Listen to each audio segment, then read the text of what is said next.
Happy New Year! Happy New Year!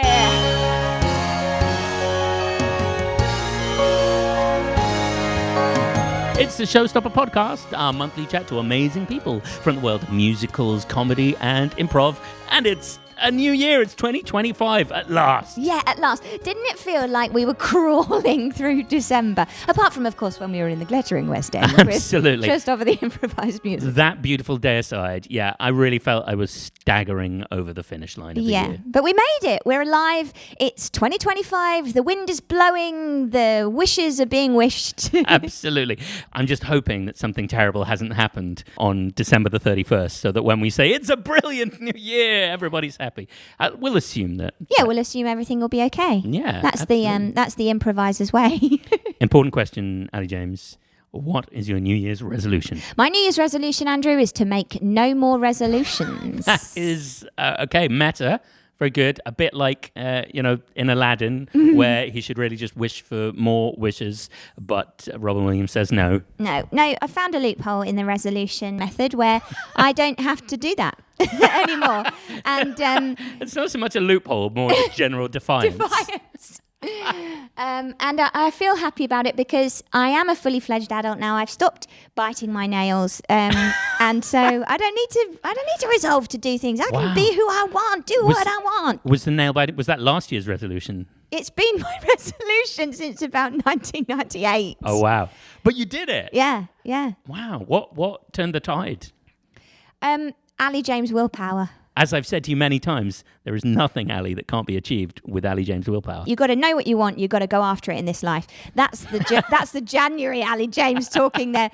So what's yours then, Andrew? I've told Ellie, our marketing manager, that my New Year's resolution is to stop sending her assets full of typos, which I did a lot in December because I've been very, very tired. Yes, well, that's fair enough. So, I'm gonna stop doing that. Yeah, great. I'm sure Ellie will appreciate it. It will benefit everyone in the end. Absolutely. And, talking of benefiting everyone, our guest this month. Well, can I say what a beautiful New Year's segue that was? Thank you so much. Yeah, it's like a New Year's sausage roll, New Year's segue.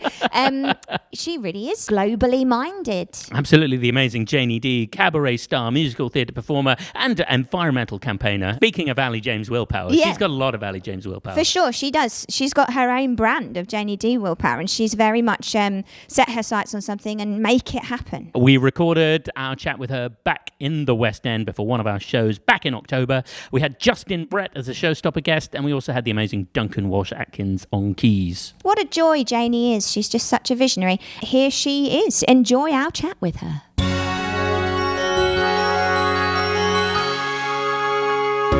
Hello, Janie Dee. Welcome. Hello, Andrew. Thank you so much Ali, for joining us. Justin. Yes, we've got Justin, who I know better than anybody because we were man and wife about 3 weeks ago. Yeah, we've got showstopper Justin Brett in the house with us. Whoop, Hello. whoop. Good morning/afternoon. Can you tell us the circumstances in which you were man and wife? Yeah, it was my fault. I was up in Edinburgh with you all, and Suze kept boasting to me that she looks after showstoppers. Suze Rosenthal. So I said, for our first show, do you think they might come and guest? Because it would have been a dream come true. And we had been discussing that possibility. And then Dylan, I think, just said yes. And then Justin said he would come along with Dylan. And you watched the whole thing, well, half of it. And then you came on and then asked me to do one of those improv things, but it was all right. Those improv things that we do. Yeah, I mean, it was really jumping into the deep end, but because you know what you're doing, you looked after me. And Dylan said a very nice story, which was we are husband and wife. And because I was doing a show about organic vegetables, we were on our vegetable patch, weren't we? We were. The song was called Allotment Love. Oh, if I remember rightly. lovely. Yeah.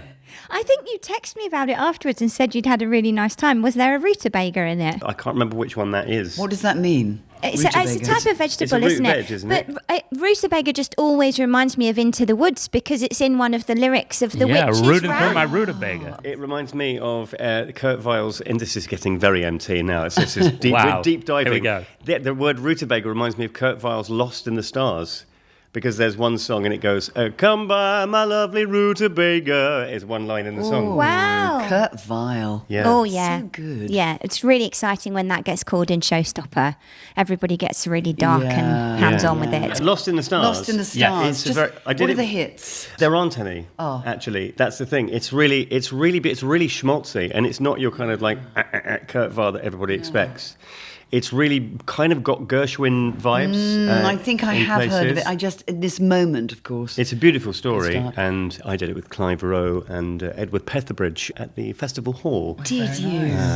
Yes, a while Was ago. it a lost musical? No, it's just not done very much. I think it's a late career Kurt Weill. It's one of those when he went to America and then started writing like much more kind of trad American-style musicals. But it's a beautiful story. And that's the thing with an artist like Kurt Weill or indeed Sondheim or Rodgers and Hammerstein. When they say to you as showstoppers, do it in the style of Jerry Herman, bit easier, maybe. But if they say like Kurt Weill, is that quite difficult to know what that really means? A big part of our job is having to do the homework and making sure we've got a good understanding of a massive range of musicals, new, old, and everywhere in between.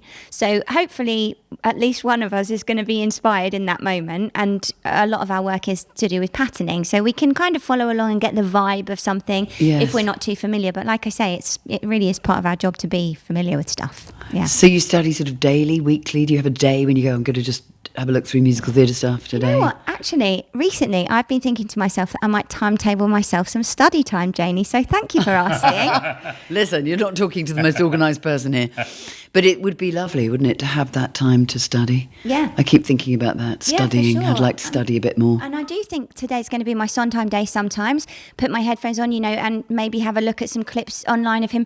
I love those clips of him talking about lyrics and what he believes they should be. And all of that is so inspiring, obviously, for when we're homaging him. Yeah, well, he Or is anyone. the great actor's composer Absolutely. because he writes so well. Yeah. You can almost get away with just speaking it. You've had some wonderful roles by Sondheim, haven't you, over the years? Yeah. I mean, the last one was, well, it wasn't really a role. It was an ensemble sort of effort, Old Friends, which was gorgeous. It was very, very, very friendly and Yeah, lovely. real team spirit like you guys, it really felt lovely.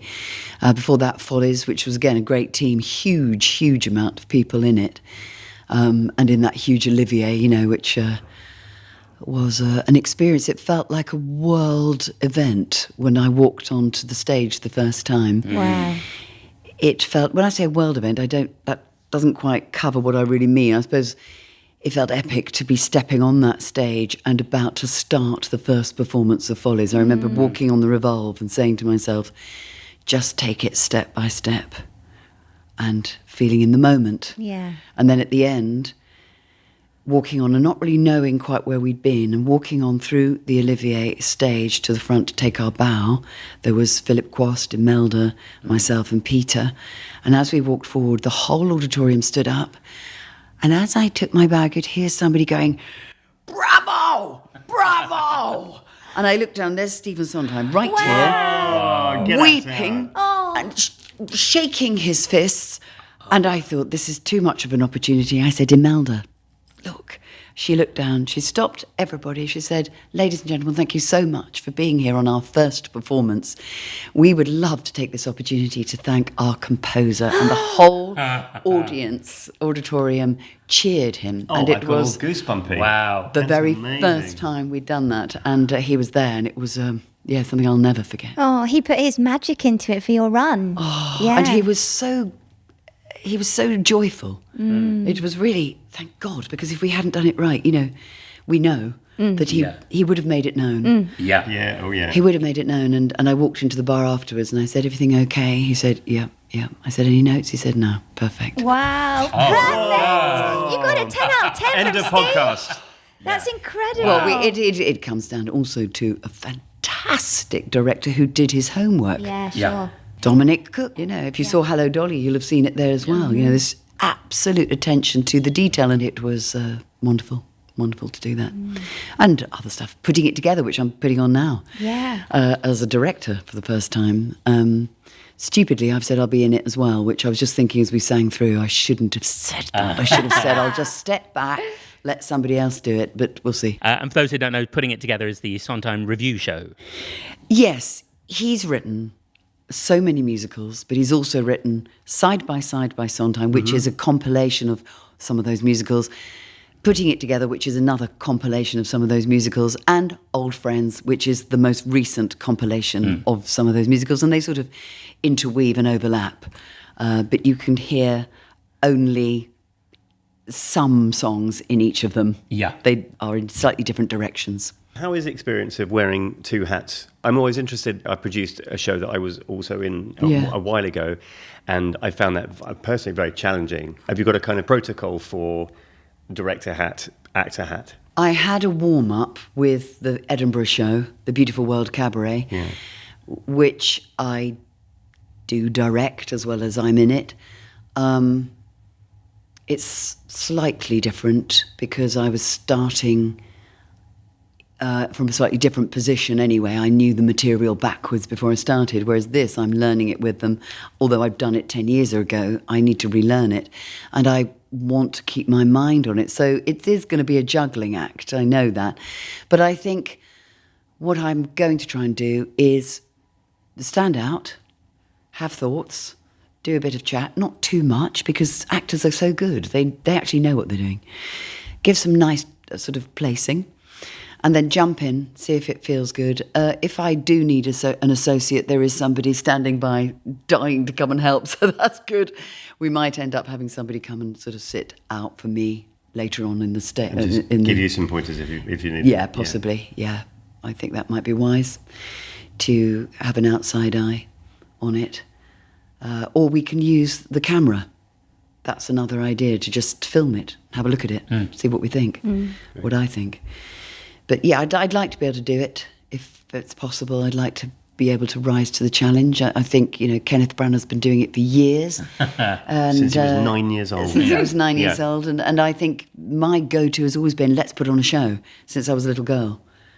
People remind me, do you remember when you put that show on in the Village Hall? And I can't remember it, but evidently I've been doing it a long time. So I think it's just in my bones to put on a show. Can you tell us a bit about that? Do you remember your first experiences of musical theatre? Oh, God, yeah. I remember having a wonderful tap dance prepared for I think it was the Maidenhead Festival. Oh, great. The Festival Life, yeah. Yeah. So I only did it till I was about 11, and then that was it. I didn't do any more. But I remember sort of sitting in a line of girls, and then one would go on, do her tap dance on a very shiny wooden floor, inevitably slip over several times, and then finish, and then go Janie's off. doing a very pained smile now, listeners.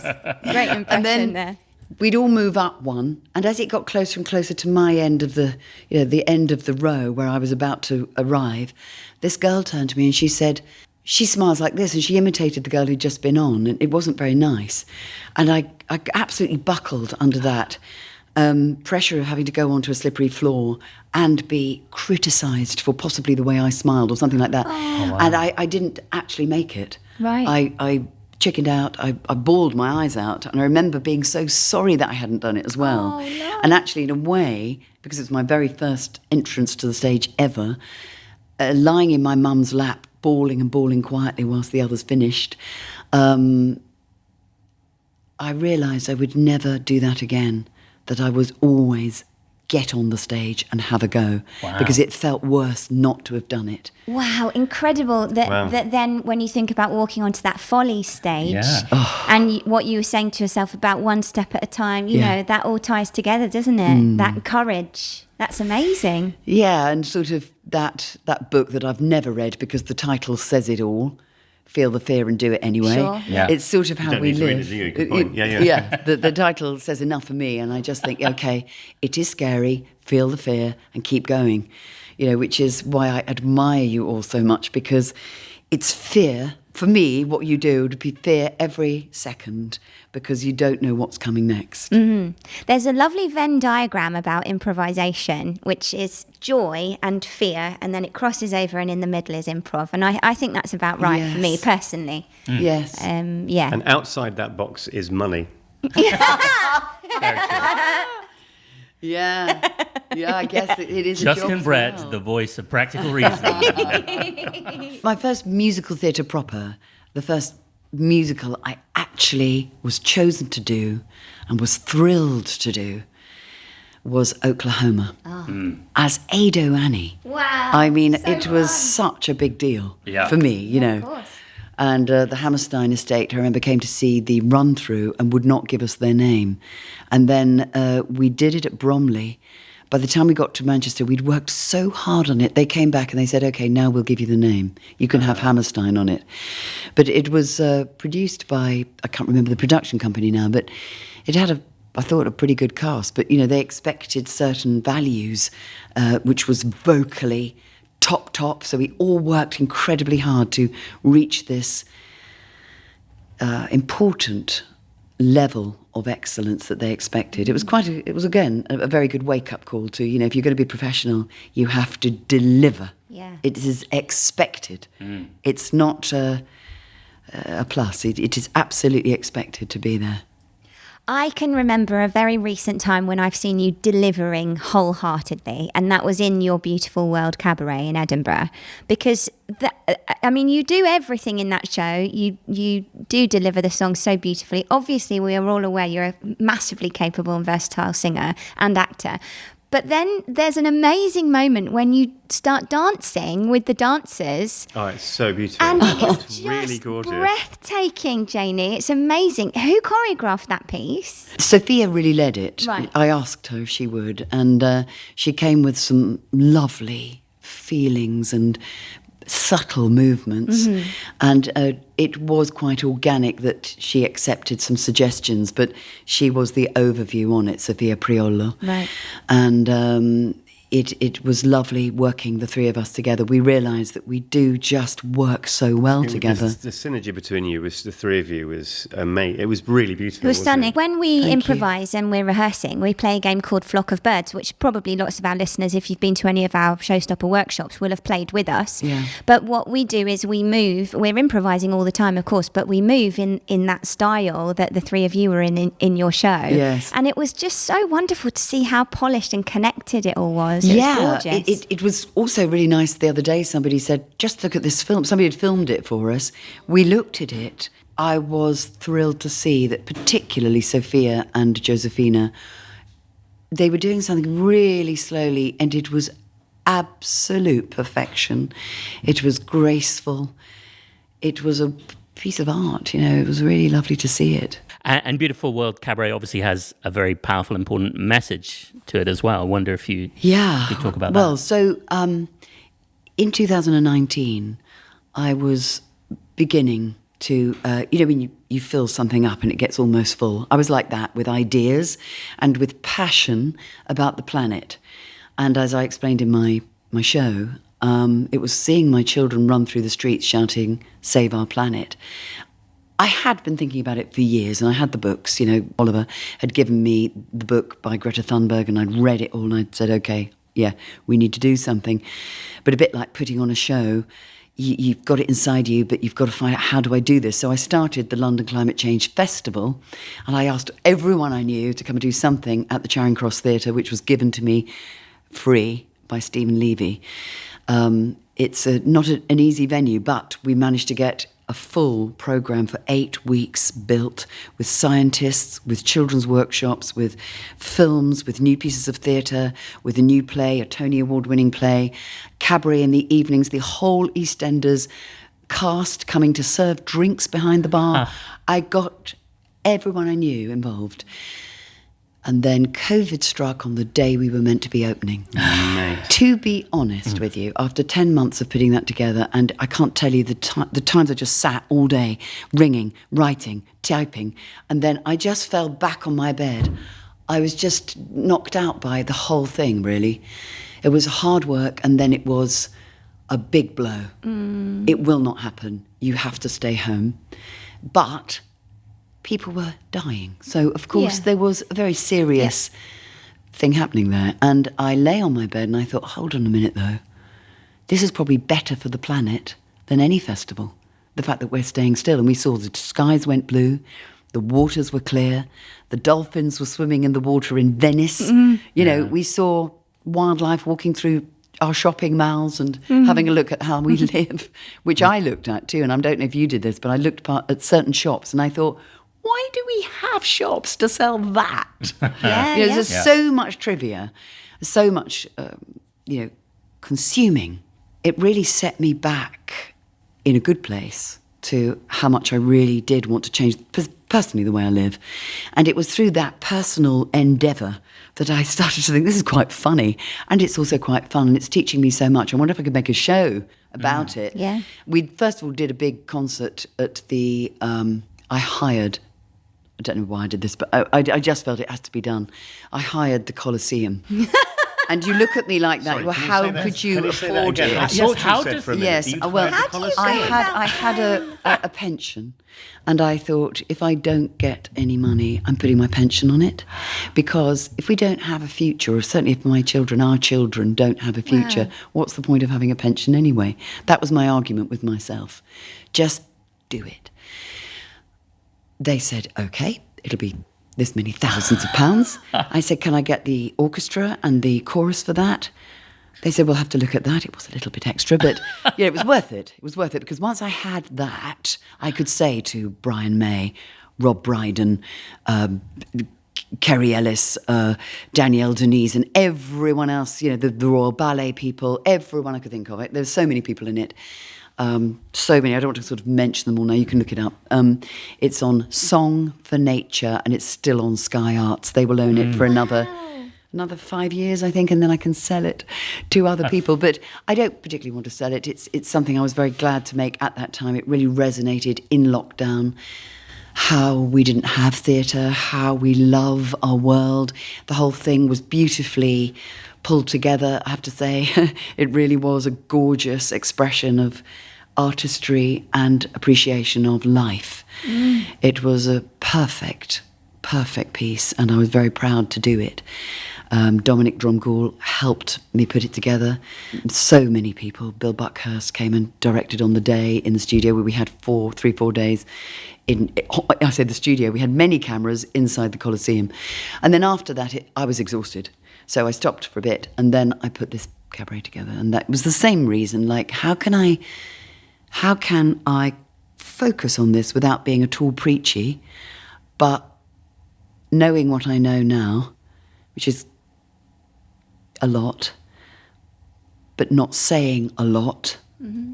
That's why the dance is there, because at a certain point you just have to stop talking and let the audience have a think. Yeah, and it does feel like an invitation, just as though you're sort of saying, consider this.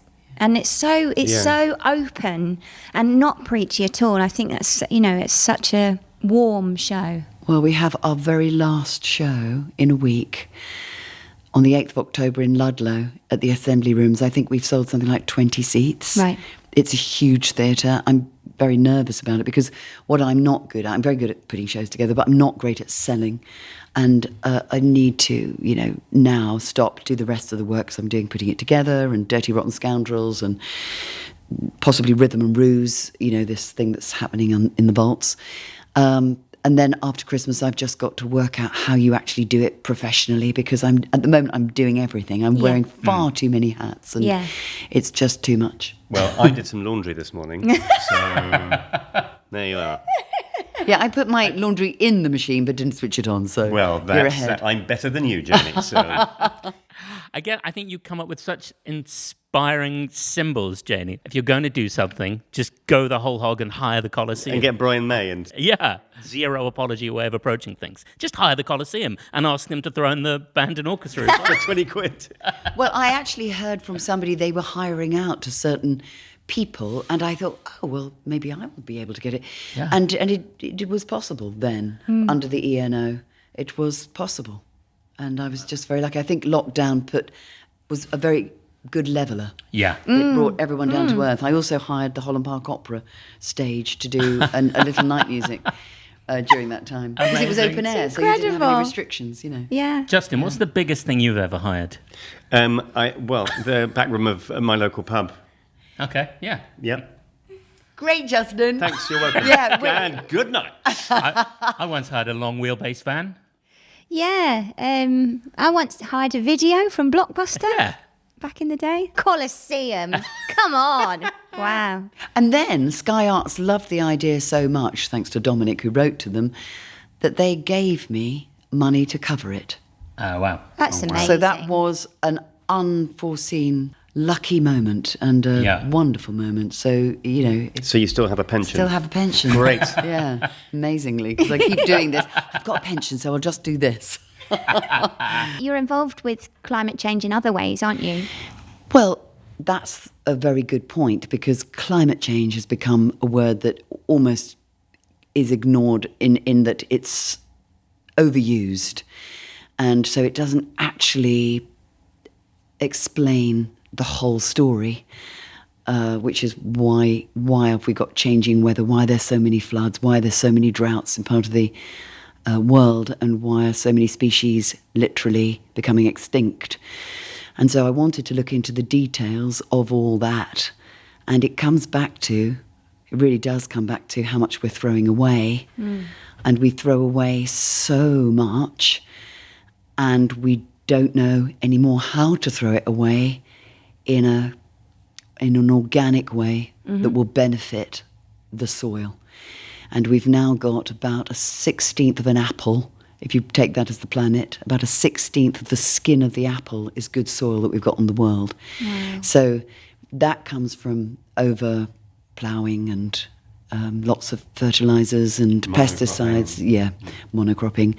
I mean, I'm not a farmer, and I would never want to, stand here and say I know all about that. But I know that the soil has been spoilt. But there's a really good film, for example, by Isabella Tree that shows what can be done if you find a load of dead soil, which she was presented with in her lifetime when she inherited with her husband a farm. And they went onto it. They couldn't grow a thing because it was dead soil. And they show you how they step back and trust nature to do it. It is phenomenal. And it shows the most amazing camera work that makes you literally cry your eyes out, because it's so beautiful to see how the earth is formed and what's beneath our feet, somewhere that we will never see because we won't be able to do that. But with the cameras, they've been able to show us what goes on underneath, and it's so beautiful and it's so important. It's vital to all life above the earth. And I suppose when I started the Climate Change Festival, it was with the thought of everything getting hot. It's much more detailed now, and I would say it's more like now the festival of waste. It's like, how do I live a daily life? How can I really make a difference? Just me, in the way I'm living. I can make a difference by first getting up earlier and having a good think and being organised. But I sing about it and talk about the mistakes I make daily, but how it's just better to keep having a go, for me. And I'm learning as I make the mistakes as well. So what is it? Fundamentally, climate change was the root of it. But I think now I'm really looking at how can I live more harmoniously with nature and share this experience in a funny, humorous, entertaining way, so that people don't go, this is too awful, I'm going to bury my head in the sand and I don't want to know any more about it, which is, I'm afraid, what happens when you say the word, or the two words, climate change. People just go, I don't want to hear. You've told us about your first moment in Follies. Can I ask you about your first moment as Dolly Levi? Oh my goodness. My first moment ever. Yes. Like in rehearsal, I think, all I remember is thinking, I was with Paul Kerrison, who runs The Curve now, and he's a great director and a great guy. I really love him. And he's like you. He's like, have a go, have a go at it. So I said to him, could I start, Paul, in the audience? I've just got a feeling. And he went, well, have a go, So I did. Eventually it worked. We practiced it in the rehearsal room, but it always meant that I was sitting, when I came to do it, it would go dark in the auditorium and I'd make an entrance and sit down in the middle of the stalls on the aisle and just sit there very quietly in the dark. Nobody used to notice until the spotlight hit me and I'd shout, I'm here. Amazing! That's so great. It was a good moment. So you're just sitting there with the punters, they're eating their minstrels, etc. Yeah. And then there you are. Well, it was quite a good warm-up for Dolly as well, because she is meant to be a woman who is, part of With somebody the we people. understand. Yeah, absolutely. Maybe a little bit more exuberant, shall we say. But I did love playing it. And I went to see Imelda, obviously, recently, and I loved that production so much too. I mean, I think it's a really fantastic piece. But my dad had said to me, Imelda was gorgeous. I totally believed her Dolly. It's just absolutely right, she sang up a storm. But 10 years previously, when my dad said to me, just as I was about to close the door, to drive back from where they lived in a little village in France, "When are you going to do Dolly for me, Janie?" I said, "What?" He said, "When are you going to do Dolly?" I said, "Oh my God, Dad, you've never asked me to do anything. You've never mentioned Dolly." He said, "Oh, I'd love to see you doing Dolly." That's so I wonderful. said, "Okay. I love you." Said goodbye to Mum too, closed the door, drove back to England. This was, a few years ago now, 10 years ago. And then hired Buckinghamshire. And then got on the train about a week later to take my kids on half term to their granny and granddad. I took them to the local pool. I was sitting watching them swimming, having a moment because the phone rang, and Paul said to me, "So are you going to do the Orton?" I said, "I can't do the Orton, Orton play, because I've now got the Royal Court, which is going to clash, and I need to be in London as much as possible." He said, all right. He said, "You wouldn't do Dolly for me, would you?" Wow. This is 2 weeks later, Wow. after my dad The asked me. universe brought it to you. I said, "Paul, could you just say that again?"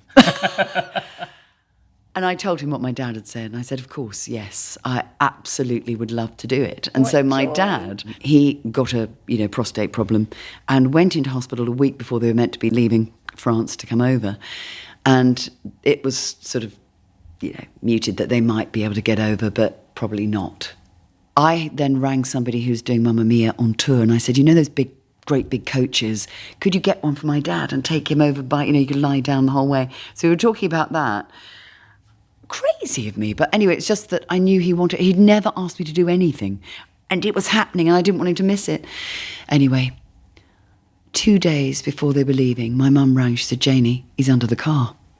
I said, "What do you mean?" She said, "He's under the car, he's fixing it. He's got his, he was a great mechanic." She said, we're coming." Wow. So he was all patched up and done, and they got over, and on Christmas Eve, my entire family sat on the second row.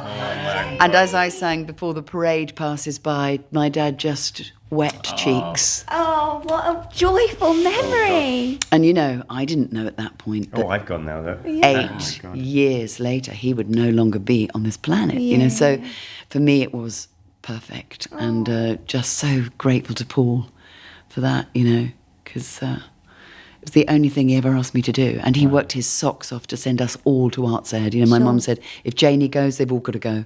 So I've got 3 sisters, and they all went. They didn't even want to go, but it was my mum saying, if she's going, they're all going. And he didn't stop. He worked so hard. That's the only thing he ever asked me to do. Oh, I bet he was so proud of you. That's incredible. Yeah. What a lovely memory. Amazing. Wow, gorgeous. Well, it's a bit of a change of gear, but shall we play our little game? Yeah, let's play a game. Right. This is a game called Tell Me. So I'm going to spin for some letters, and I'm going to ask you guys some questions. It's a sort of quick fire game. So the first person to shout out gets the point. So we've got 10 points between you. Okay. So someone should come out the winner with 3 of you playing. Could you tell me a character from a musical beginning with I?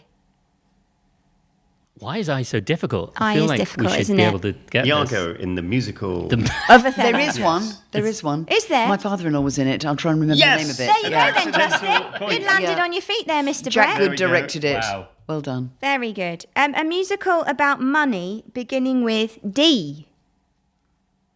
Very specific. A musical about money, beginning with D. There's money as a theme in Dreamgirls. It's Yes, not it about is. money. Yes, it's not it about is. money. Very I'm good, getting Andrew. Very good, Andrew. Excellent It work. cost money to put on. They took some money at the door. A movie musical beginning with G. Gigi. Oh, Very good. Thank you. very quick Maurice off the Chevalier. mark. A musical set in America beginning with Most of them. P. Parade. Oh, she's got very the good. point. What scores are we on? 2 to Justin, 1 each to me and Janie. Thank you, Andrew. Thanks for being my companion on the ones. A song from a musical about the day or the daytime, beginning with O. On a clear day. Very good. Very quick. Hang on, she's been given these in advance. But I can't remember. It's Alan J. Lerner, but what does it come from? That's Is it the from a it's the musical? title song, yeah. Is it? Gorgeous. Now Oh, I I'm going know. to listen to that later. A musical famous for dancing patterns, famous for its floor patterns. Floor patterns. Which we love at Showstopper. Oh my gosh, Ali's favourite thing. Beginning with C. Carousel? Oh, I mean, literally. No. Yeah, I think it's famous It's for its gotta floor be. patterns. Is it? Especially in the ballet sequences. You can You're have being it. very You're sweet. only allowed Another to have a guess. point for this if you got an Olivier. Oh, go on then. A musical with lots of serious acting, Oh. beginning with G. Grey Gardens. Lots of serious wonderful. Lots of acting. serious acting. That is a very. Excellent, that really Andrew. fulfilled the brief. That That did. shows a very intelligent study. Yeah. Oh, good. thank you. A musical with animals, beginning with W. Wicked. Yes! There's a goat-headed Yeah. teacher, isn't there? Yeah. Or a teacher There are lots of that animals. is a There's goat. a Yes. lion. There's Dr. Dillerman. Yeah. Yeah, very good, Andrew. So, a musical that's famous for its set, beginning with C. A musical that's famous for its set, beginning with Carousel. C. Well, there I you think go. he deserves no to one have said that. you can't repeat. This Yeah. is the 3-3-3 decider. Oh, this is it. This Oh is my it. goodness, Nail only one biting. of us can win. A character famous for an iconic look, beginning with O. Sorry, the character is beginning with O. Yeah. An iconic look. Oh. Oliver. Yeah. Yes! Very good. Him and his Well little done, Justin. Thank you. Justin's the winner. Well, I hope you enjoyed playing along at home or in your office or your car, or don't do it in your car, probably. Concentrate on the road. Yeah. I could do that in if the you're a car. passenger. Yeah. So, Janie, how does the concept of making up a song with us make you feel? Excited. What a great Yeah. answer. Yeah, let's do it.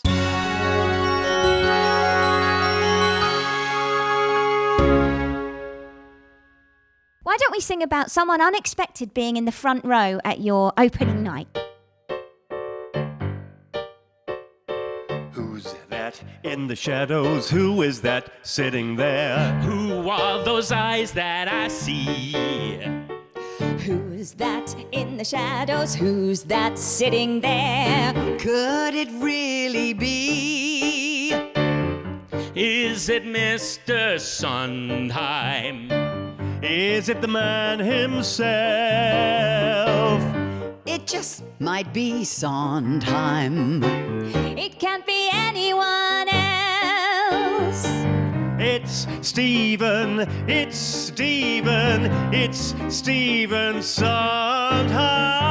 It's Stephen, it's Stephen. I hope I get it right all the time. It's Stephen, it's Stephen, it's Stephen Sondheim. It's Stephen, it's Stephen. I hope I get it right all the time. And I know that he'll be judging. And I know he'll know it's right. But do you know he'll also love you on the night? He might write one of his famous letters. He might, I've got one or two. Of course you have. He might send a telegram. Oh, Steve, what are you gonna do? It's Stephen, it's Stephen, it's Stephen Sondheim. It's Stephen, it's Stephen. It couldn't be. It could be the man himself.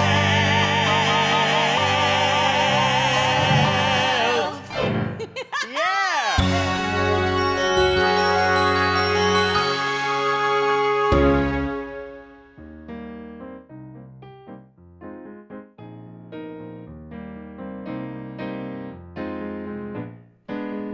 Thank you for being with us this day. We really loved talking to you. The Showstopper podcast is hosted by Ali James and Andrew Pugsley. This month's guest was Guess Who? And the Showstopper guest was Guess Who? I'm gonna tell you, just listen a moment. Here we go, this month's guest was me. I'm Janie Dee. And the Showstopper guest was my favorite man, Justin. Justin Brett was the Showstopper guest. Justin Brett just knows how to do it. Justin Brett was a Showstopper guest, and he was here in all his glory. Then I've got to tell you something else. Duncan Walsh Atkins was here too. Duncan Walsh Atkins was on the piano. Just listen to him, isn't he wonderful?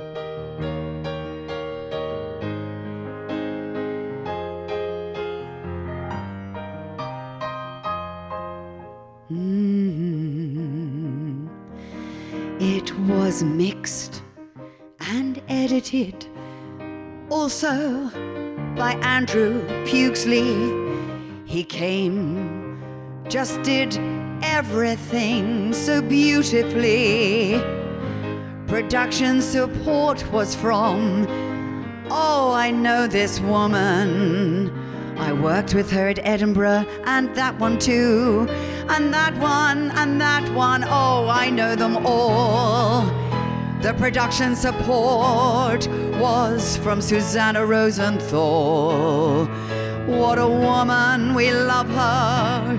She just does it all. Just let me tell you about Jenny Amy. Never was there such a wonderful girl, but Jenny Amy knows what she's doing. Don't blame me for going on about her. Kaylin Kine and Ellie Grice were also there to support this amazing afternoon where we sing without knowing what on earth we're doing. Anyway, find us on all the social channels and our website, www.showstopperthemusical.com. Thanks for listening.